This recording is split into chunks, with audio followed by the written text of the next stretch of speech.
नाज़रीन गिरामी अस्सलामु अलैकुम वरहमतुल्लाहि वबरकातुहू। मैं हूँ आपका मेज़बान अंसार अज़ीज़ नदवी और आप इस वक्त सीधी बात टीवी चैनल के खुसूसी प्रोग्राम ज़िक्र मेरे हबीब का सल्लल्लाहु अलैहि वसल्लम देख रहे हैं। नाज़रीन गिरामी अल्हम्दुलिल्लाह ये ज़िक्र मेरे हबीब का प्रोग्राम की 80वीं किस्त है, 80। नाज़रीन गुज़िश्ता हफ़्ते आपने देखा था और सुना था कि किस तरह यहूद के उलमा इस बात को लेकर परेशान थे कि उनके ख़ीमे के सालेह अनासिर इस्लाम की दावत की तरफ मुतवज्जा हो रहे हैं और किस तरह वो इनकी हिफाजत के लिए टेढ़े मेढ़े सवालात के तूफ़ान उठाने की कोशिश में थे। आइए देखते हैं कि इन तूफ़ानों का मुकाबला रसूल अकरम सल्लल्लाहु अलैहि वसल्लम किस तरह करते हैं। नाज़रीन गिरामी हज़रत अब्दुल्लाह इब्न सलाम की इस्लाम कबूल करने के बाद यहूदियों ने मुनाजराना बहसों और फजूल इस्तिफ़सारात के मोर्चे जमाने पर पूरी तवज्जो सर्व कर दी और कजबहसियों के तिरकश खोल कर मंतीकियत यानी लॉजिक के तीर इस्लाम पर बरसाने शुरू कर दिए। मगर ये सारी जंगी कार्रवाई भी खुले मोर्चों से नहीं, मुनाफ़क़त की टट्टियों से जारी की गई।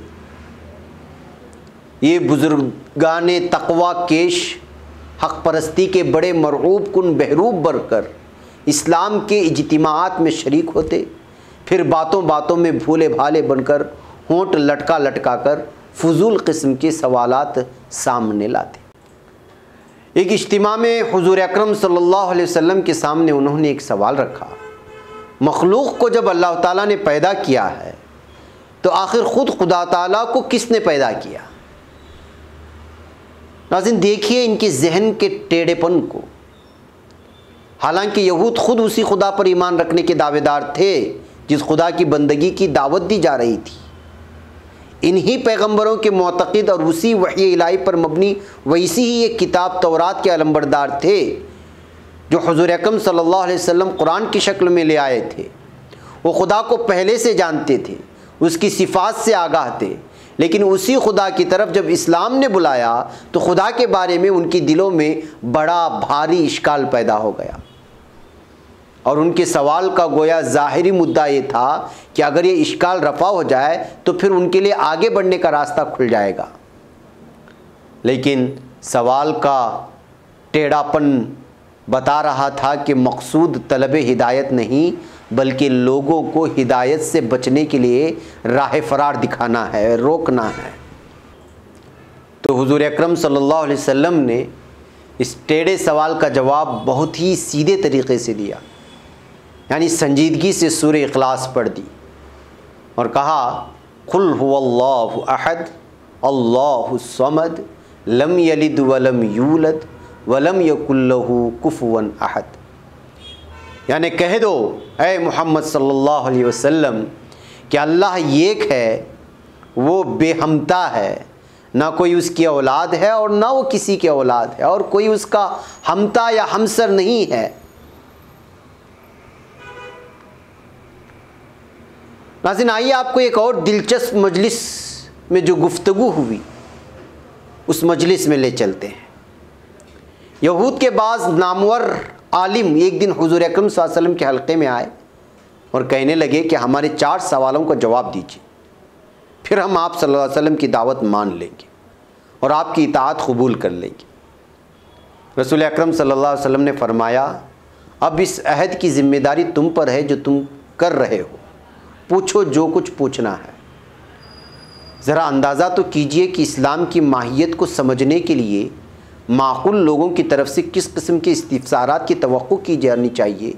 वो पूछते तो असासी सदाकतों के बारे में पूछते इस्लाम के अखलाकी क़दरों के बारे में पूछते, सियासी व माशी निज़ाम और उसके तरीक़ेकार के बारे में पूछते, मुसलमान होने के शराइत व लवाजिम के बारे में पूछते, अपनी ज़िंदगियों से ताल्लुक़ रखने वाले दूसरे इल्मी मसाइल के मुतालिक पूछते, लेकिन इन चीज़ों से वहाँ सिरे से कोई दिलचस्पी नज़र नहीं आती। उन्होंने अपने इल्मो फ़िरासत का मुज़ाहरा करने के लिए ये 4 सवालात एक के बाद दीगरे पेश किए। कौन से सवालात हैं? बच्चा माँ के मुशाबे क्यों होता है जबकि वो अपने बाप के नुतफ़े से तश्कील पाता है? आप सल्लल्लाहु अलैहि वसल्लम की नींद की कैफियत क्या होती है? इसराइल यानी याकूब अलैहिस्सलाम ने क्या चीज़ें अपने ऊपर हराम कर ली थी और क्यों? नाज़रीन, देखिए किस तरह इन कसौटियों पर इस्लाम के पैगाम को और उसकी हक़ानियत को जांचा जा रहा था और किस तरह की सवालात लोगों के सामने रख रहे थे। और चौथा सवाल था रूह यानी फ़रिश्ते वही क्या है? नाज़रीन, ये सवाल अलबत्ता कुछ न कुछ माकूलियत रखते थे, रास्त तौर पर दावत और इस्लाम से ताल्लुक़ रखता था, मगर स्पिरिट उसकी भी वैसी ही थी जैसी दूसरे सवालात के सिलसिले में थी। तो रसूल अकरम सल्लल्लाहु अलैहि वसल्लम ने सुकून से एक एक सवाल का जवाब दिया और आखिरी सवाल के जवाब में फ़रमाया कि तुम ख़ुद इस बारे में जानते हो कि वो जिब्राईल अलैहिस्सलातु वस्सलाम हैं और वही मेरे पास आते हैं। सब सवालात हो चुके, जवाब सामने आ गए। इन जवाबों में से किसी की तरदीद नहीं की गई, बल्कि हर एक पर कहा गया अल्लाहुम्मा नाम यानी ठीक है ऐ अल्लाह। आप तफसीर इब्न कसीर जिल्द अव्वल सूरह बकरा आयत नंबर 97 की तशरीह अगर आप मुकम्मल पढ़ेंगे तो ये सारी तफसीलात वहाँ आपको मिलेंगी। नाज़रीन, तवक्को की जा सकती है कि इन जवाबात के बाद उन्होंने दिलों के दरवाज़े इस्लाम के लिए खोल दिए होंगे। हरगिज़ नहीं। आखिरी बात पर वो कहने लगे, लेकिन ऐ मोहम्मद सल्लल्लाहु अलैहि वसल्लम, जिब्राईल अलैहिस्सलाम तो हमारा दुश्मन है। वो एक फ़रिश्ता है कि जब आता है तो मुसीबत और खून खराबे का पैगाम लेकर के आता है। मुराद ये थी कि वो जब खुदा की तरफ से दीन के अलमबरदारी का मुतालबा लाता है तो एक कशमकश नागुज़ीर हो जाती है, तरह तरह की नुकसानात सर पड़ते हैं और बड़े चरके खाने पड़ते हैं, बल्कि नौबत जिहाद तक पहुंचती है। इससे हमारी नहीं बनती। बस इस फरिश्ते की दुश्मनी आड़े ना आई होती तो फिर हम आप सल्लल्लाहु अलैहि वसल्लम का ज़रूर साथ देते और आप सल्लल्लाहु अलैहि वसल्लम के नक्श कदम पर ज़रूर चलते। यानी दावत ठीक, पैगाम बरहक, तहरीक दुरुस्त, मगर इसके पस मंज़र में जिस फरिश्ते को खुदा ने दरमियान में ला दिया है उससे हमारी नहीं बनती। लिहाजा जहाँ वो होगा वहाँ हम नहीं आ सकते, चाहे फरिश्ता खुदा का मुकर्रर करदा और मुकर्रब ही क्यों ना हो। नाज़रीन, आप अंदाज़ा कर सकते हैं कि क्या ही टेढ़ी खोपड़ियाँ थी इन लोगों की, यहूदियों की। इसका जवाब मुहसिन इंसानियत सल्लल्लाहु अलैहि वसल्लम ने कुरान के अल्फाज में कुछ ऐसा जवाब दिया कि बस सुनने वालों को हमेशा याद रह गया। ये अल्फाज सूरह बकरा की आयत नंबर 97 में मौजूद है। फरमाया गया, कुल मन काना अदुव्वन लिजिब्रील फ़इन्नहु नज़्ज़लहु अला क़ल्बिका बिइज़्निल्लाह मुसद्दिक़न लिमा बैन यदैहि व हुदन व बुशरा लिलमुमिनीन। यानी कह दीजिए मोहम्मद सल्लल्लाहु अलैहि वसल्लम कि जो कोई जिब्राईल अलैहिस्सलातु वस्सलाम का दुश्मन हो तो वो कान खोलकर सुन ले कि कुरान अल्लाह ताला ने तुम्हारे दिल पर अपने फरमान के तहत उतारा है, जो अपने से पहले के आसमानी किताबों की तस्दीक करता है और ईमान लाने वालों के लिए अदावत और मुसीबत और खून खराबे का पैगाम नहीं बल्कि ज़रए हिदायत व बशारत है। ये वाक़या आप सीरत इब्न हिशाम जिल्द दुव्वम में मुलाहज़ा कर सकते हैं। नाज़रीन गिरामी, हुज़ूर अकरम सल्लल्लाहु अलैहि वसल्लम मुशरिकीन के तौर तरीक़ों के मुकाबले में यहूद के बाज़ तरीक़ों को पसंद फरमाते थे। मसलन मुशरिकीन बालों में मांग निकालते थे और यहूद नहीं निकालते थे। सो आप सल्लल्लाहु अलैहि वसल्लम ने इस मामले में मुशरिकीन की मुखालिफत की और यहूद की मुवाफ़क़त।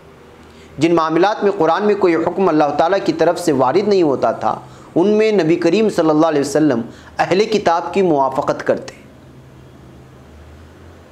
आप बुखारी में किताबुल लिबास जो बाब है वहाँ जाकर के तफसीलात हासिल कर सकते हैं। नाज़रीन गिरामी, मदीने के यहूदी यौम आशुरा का रोज़ा रखते थे, यानी 10 मुहर्रमुल हराम का। आप सल्लल्लाहु अलैहि वसल्लम ने भी इस दिन रोज़ा रखा और मुसलमानों के लिए आशुरा का रोज़ा रखना पसंद फरमाया। किसी यहूदी का जनाजा गुजरता तो आप सल्लल्लाहु अलैहि वसल्लम खड़े हो जाते। सबसे बढ़कर ये कि मुसलमानों के लिए क़िबला नुमा बैतुल मक़दिस था, ये खुली हुई अलामत थी कि इस्लाम की दावत मुशरिकीन के मुकाबले में अहले किताब से ज़्यादा अक़रब थी। अम्र वाक़या दर हकीकत ये था कि यहूदियत का कालब तो इस मज़हब के मफाद परस्त नामनिहाद आलिमों और दुनिया परस्त पीरों ने पूरी तरह मस्क कर डाला था और ये कालब बेजान भी हो चुका था। लेकिन मूसा अलैहिस्सलातु वस्सलाम जिस दीन को लाए थे वो वही इस्लाम था जिसे सारी अंबिया अलैहिस्सलातु वस्सलाम ने शराइत के थोड़े बहुत फ़र्क और तफावत के साथ पेश किया था, और अब उसी को हुजूर अकरम सल्लल्लाहु अलैहि वसल्लम दुनिया के सामने रख रहे थे, बल्कि एक निज़ाम की सूरत में बर्पा कर रहे थे। यही रिश्ता था जिसकी बिना पर हुजूर अकरम सल्लल्लाहु अलैहि वसल्लम को भी उम्मीदें थी कि यहूद इस्लामी जद्दोजहद को जूं जूं समझेंगे उसका खैर मकदम करेंगे और इस काम को अपना काम समझेंगे। उन्हें खुशी होगी कि खुदा के नाम का झंडा बुलंद हो रहा है और अंबिया अलैहिस्सलातु वस्सलाम की दिए हुए उसूल अखलाक निज़ामी ज़िंदगी की बुनियाद बन रहे हैं और शरीयत तौरात की असल कदरों के बुझे हुए दिए असरे नौ रोशन किए जा रहे हैं। इन्हीं उम्मीदों की फ़िज़ा में कुरान ने अपनी दावत यूँ पेश की थी कि असल सवाल ग्रोहबंदियों का नहीं, उसूल व अमल का है। यहूदियों में से, ईसाइयों में से, साबियों में से और ख़ुद इस्लाम के नाम लेवाओं में से जो कोई फ़िलहकीकत खुदा और उसके कानून और उसके अंबिया की दावत और मुहासबा रोज़े जज़ा पर ईमान लाए और फिर अपनी ज़िंदगी को अमल सालेह बना के दिखा दे, तो बस यही चीज़ है जो मतलूब है। कुरान के अल्फाज में साफ़ तौर पर कहा गया है, इन्नल्लज़ीना आमनू वल्लज़ीना हादू वन्नसारा वस्साबिईन मन आमन बिल्लाहि वल यौमिल आखिर व अमिल सालिहन फलहुम अजरुहुम इंदा रब्बिहिम वला खौफुन अलैहिम वला हुम यहज़नून। यानी जान लो कि नबी अरबी को मानने वाले हों या यहूदी, ईसाई हों, स्वाबी हों, जो भी अल्लाह और रोज़े आखिरत पर ईमान लाएगा और नेक अमल करेगा, उसका अज्र उसके रब के पास है और उसके लिए किसी खौफ और रंज का मौका नहीं है। असल चीज़ नाम नहीं है, काम है। मकसूद निस्बतें नहीं, सीरतें हैं। मसला किसी धड़े और जत्थे का मफाद का नहीं, इंसानियत की मुश्तरक खैर व फलाह का है। लेकिन न यहूदियों की तरफ से इस्लामी दावत की उम्मीदें पूरी हुई, न इस्लाम की तहरीक की तरफ से यहूदियों की मुरादें बरआईं, और एकाएक इस्लामी दावत एक इनकलाबी मोड़ में मुड़ गई। ये मोड़ था तहवील क़िबला का। इस्लामी तहरीक की बुनियादी फितरत हर दौर में ये रही है कि वो अपनी इम्तियाजी वजूद को नुमायाँ रखना चाहती है और अपने अफराद के अंदर उसूली व एतिक़ादी खुदी को ज़िंदा रखना चाहती है। मक्कतुल मुकर्रमा में इसी तकाज़े के तहत बैतुल मक़दिस को क़िबला बनाया गया था ताकि नज़रिए इस्लामी की अलंबरदार जमीयत को अपनी जुदागाना हैसियत का एहसास हो। चुनांचे हिजरत तक के लंबे दौर में मुसलमानों ने मुशरिकीन के मुकाबले में अपनी मुख्तलिफ़ हैसियतों का पूरी तरह एहसास कर लिया और ख़ुद मुशरिकीन को भी एहसास हो गया कि वो और मुसलमान दो अलग अलग सिमतों में हरकत करने वाली ताकतें हैं। इसी शऊर और एहसास की तकमील थी जिसका इजहार लकुम दीनुकुम वलिय दीन के मुख्तसर से कुरानी बोल में कर दिया गया। बात पूरी तरह निखर कर सामने आ गई कि तुम्हारी राह अलग, हमारा रास्ता जुदा, हम में तुम में कोई जोड़ नहीं, ना कोई मेल है।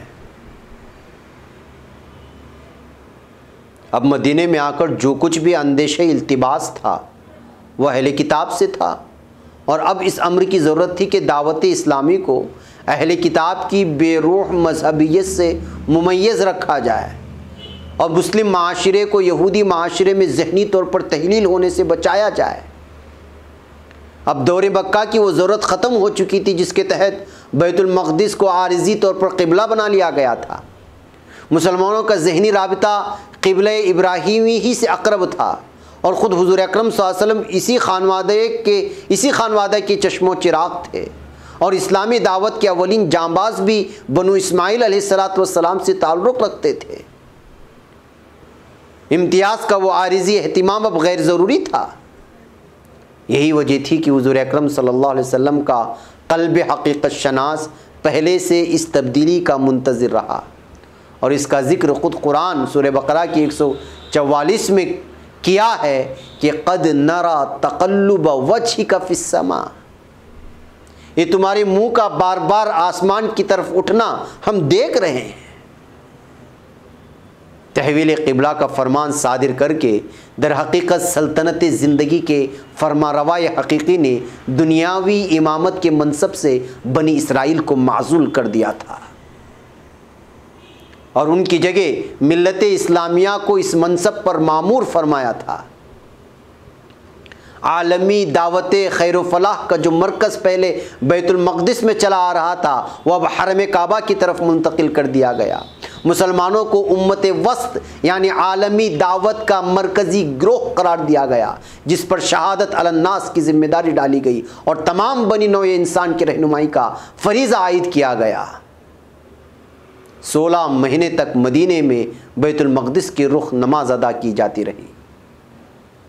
इसके बाद तहवील क़िबला का वाक़या कब और किस तरह पेश आया और इसके नतीजे में क्या सूरत हाल बनी, यहूदियों का क्या हाल था, ये सारी चीज़ें मैं इंशाअल्लाह ताला अगले सीरत के हमारे प्रोग्राम में अगले हफ्ते रखूँगा।